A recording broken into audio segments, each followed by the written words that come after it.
Share बाजार में एक बार फिर बड़ी गिरावट आई है। बीते कारोबारी दिन अमेरिकी शेयर मार्केट्स में मचे हाहाकार का असर 22 मई को भारतीय बाजार पर भी देखने को मिला है। सेंसेक्स निफ्टी दोनों इंडेक्स खुलते ही धड़ाम से नीचे आ गए। एक और बॉम्बे स्टॉक एक्सचेंज यानी बीएसई का 30 शेयरों वाला सेंसेक्स रेड जोन में ओपन होने के बाद कुछ ही देर में 800 अंक का गोता लगा गया। तो वहीं नेशनल स्टॉक एक्सचेंज यानी जिसे आमतौर पर आप निफ्टी के नाम से जानते हैं, उसने भी खुलते ही 250 अंक फिसल कर कारोबार करना शुरू कर दिया और लगभग दोपहर 12 बजे तक यह इंडेक्स टूटकर 1% नीचे आ गया। जबकि बीते कारोबारी दिन की बात करिए 21 मई को सेंसेक्स और निफ्टी दोनों ही जोरदार तेजी के साथ बंद हुए थे। अब सवाल यह कि आखिर क्यों आई ये बड़ी गिरावट और अमेरिका का इस गिरावट से क्या कनेक्शन है। आइए थोड़ा डिटेल में आपको इस रिपोर्ट में सब कुछ समझा देते हैं और कारण भी बताएंगे इस गिरावट का। तो नमस्कार, आप देख रहे हैं बिस्तक, मैं हूं आपके साथ अर्णिमा द्विवेदी। 22 मई को शेयर मार्केट में कारोबार की शुरुआत बड़ी गिरावट के साथ हुई है और सेंसेक्स अपने पिछले क्लोज 81,596 की तुलना में फिसलकर 81,323 पर ओपन हुआ और फिर अचानक कुछ ही देर में 810 अंक फिसलकर 80,786 के स्तर पर आ गया। निफ्टी भी अपने पिछले क्लोज 24,813 की तुलना में टूटकर 24,733 पर खुला था और कुछ ही देर में कारोबार के दौरान लगभग 12 बजे तक 1% तक फिसलकर ट्रेड करता नजर आया। मेटल्स और मीडिया को छोड़कर सभी सेक्टोरल इंडेक्स में गिरावट देखने को मिली। निफ्टी आईटी, निफ्टी ऑटो और निफ्टी कंज्यूमर ड्यूरेबल्स इंडेक्स में लगभग 2% तक की गिरावट देखी गई है। ब्रॉडर मार्केट पर नजर डालिए, मिड कैप स्टॉक 0.4% और स्मॉल कैप इंडेक्स में 0.2% तक की गिरावट देखने को मिल गई। और ये सिर्फ शुरुआती बाजार के आंकड़े हैं। बाजार में आई इस बड़ी गिरावट के बीच लार्ज कैप कंपनियों पर अगर नजर डालेंगे तो टेक महिंद्रा 2.5% से ज्यादा टूटता नजर आया।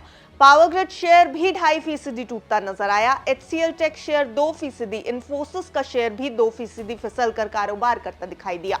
अब नजर डालिए मिड कैप कंपनियों के स्टॉक पर, तो ऑयल इंडिया का शेयर लगभग 4% टूट गया। अशोक लेलैंड का शेयर टूटा लगभग 3% से ज्यादा। डिक्सन के ऊपर नजर डालेंगे तो 2.25% से ज्यादा की गिरावट रही।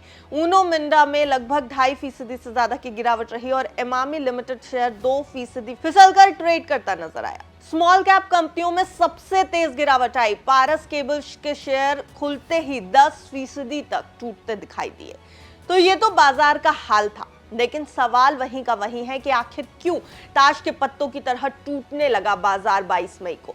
तो आपको बता दें कि शेयर मार्केट में ये बड़ी गिरावट दरअसल 21 मई को अमेरिकी शेयर बाजार में आए तूफान के बाद देखी गई है। यूएस बॉन्ड यील्ड में तेजी और वहां के राष्ट्रपति यानी अमेरिकन प्रेसिडेंट डोनाल्ड ट्रंप के टैक्स कट बिल को लेकर यूएस मार्केट्स में चिंता जारी है। इसके चलते डाउ जोन्स इंडस्ट्रियल एवरेज 817 अंक यानी कि लगभग 1.9% गिरकर बंद हुआ। तो वहीं एसएनपी 500 में 1.6% और नास्डैक में 1.4% तक की गिरावट देखी गई। इसका असर 22 मई को एशियाई बाजारों पर भी दिखा।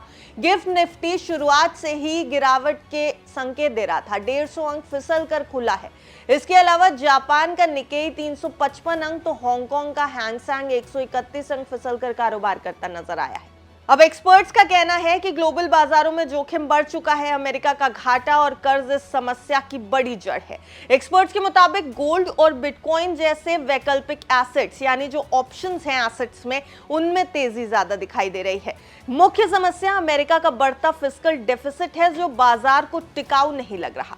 अमेरिकी बॉन्ड यील्ड में तेजी उभरते बाजारों के लिए नेगेटिव्स दिखाई दे रही है। इस समय कैपिटल फ्लो उन इकोनॉमीज की ओर हो सकता है जहां ग्रोथ और कमाई की संभावना बेहतर हो। तो अमेरिकी बाजार तो एक बड़ी वजह रहे ही, लेकिन साथ साथ विदेशी निवेशकों की रणनीति भी अब भारतीय बाजार को चोट पहुंचा रही है। एनएसई के अस्थायी आंकड़ों के मुताबिक 2 दिन की बिकवाली के बाद एफआईआईज ने 21 मई को 2202 करोड़ की खरीदारी की थी। डीआईआईज ने लगातार दूसरे सत्र में भी खरीदारी की थी और 684 करोड़ रुपए के शेयर खरीदे थे। लेकिन उससे पहले की अगर बात देखी जाए यानी 20 मई की, तो 10,016 करोड़ रुपए की बिकवाली एफआईआईज की तरफ से की गई थी, जो 28 फरवरी के बाद सबसे बड़ी एक दिन की बिकवाली थी। दरअसल विदेशी निवेशक अब चीन की ओर भाग रहे हैं। सेल इंडिया बाय चाइना की चर्चा फिर से जोर पकड़ रही है। अमेरिका चीन ट्रेड ट्रस्ट के बाद चीन के शेयर भारत के मुकाबले सस्ते लगने लगे हैं। एक्सपर्ट्स मानते हैं कि अगर दोनों देशों के बीच परमानेंट समझौता हो जाता है तो विदेशी पूंजी भारत से हटकर चीन की ओर जा सकती है। चीन ने भी अपनी अर्थव्यवस्था को स्पीड अप करने के लिए कदम बढ़ा दिए हैं और 20 मई को उसने लोन प्राइम रेट यानी एलपीआर 10 बेसिस पॉइंट काट दिए, जो अक्टूबर के बाद पहली बार हुआ है। साथ ही बैंकों के लिए रिजर्व रिक्वायरमेंट्स भी घटा दी गई हैं। अब एक्सपर्ट्स के मुताबिक अचानक एफआईआईज का इतना बड़ा पलायन काफी चिंता पैदा कर रहा है। अगर ये सिलसिला जारी रहा तो बाजार पर दबाव पड़ सकता है। इसकी भी कई वजह बताई जा रही है। देखिए, अमेरिकी बॉन्ड पर बढ़ता रिटर्न, जापानी बॉन्ड की यील्ड में उछाल, भारत में कोविड के मामले जो एकदम से सामने आ गए हैं वो भी एक बड़ी वजह है। इजराइल ईरान तनाव की अफवाहें भी एक बड़ी वजह है। ऐसे में एक्सपर्ट्स निवेशकों को सतर्क रहने की सलाह भी दे रहे हैं। सितंबर की बात करेंगे तो सितंबर में रिकॉर्ड ऊंचाई छूने के बाद विदेशी निवेशकों ने अक्टूबर से फरवरी 2025 तक 3 लाख करोड़ रुपए के शेयर बेच दिए थे। मार्च में उन्होंने फिर से निवेश शुरू किया क्योंकि भारतीय शेयर सस्ते लग रहे थे और अमेरिका के साथ ट्रेड डील की उम्मीद थी, लेकिन अब फिर से रुख बदल चुका है।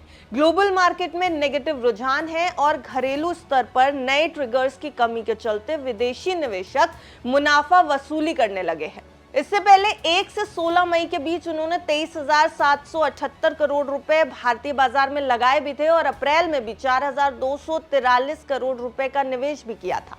पर अब अमेरिका को लेकर के मूडीज ने क्रेडिट रेटिंग AAA से घटाकर AA1 कर दी है, जिससे वहां का बॉन्ड यील्ड पर रिटर्न बढ़ गया है। यही नहीं, ग्लोबल ट्रेड को लेकर चिंताएं भी निवेशकों के मन में घर कर गई हैं और इसका असर विदेशी निवेशकों की भारतीय बाजार में बाइंग पर सीधे तौर पर पड़ रहा है।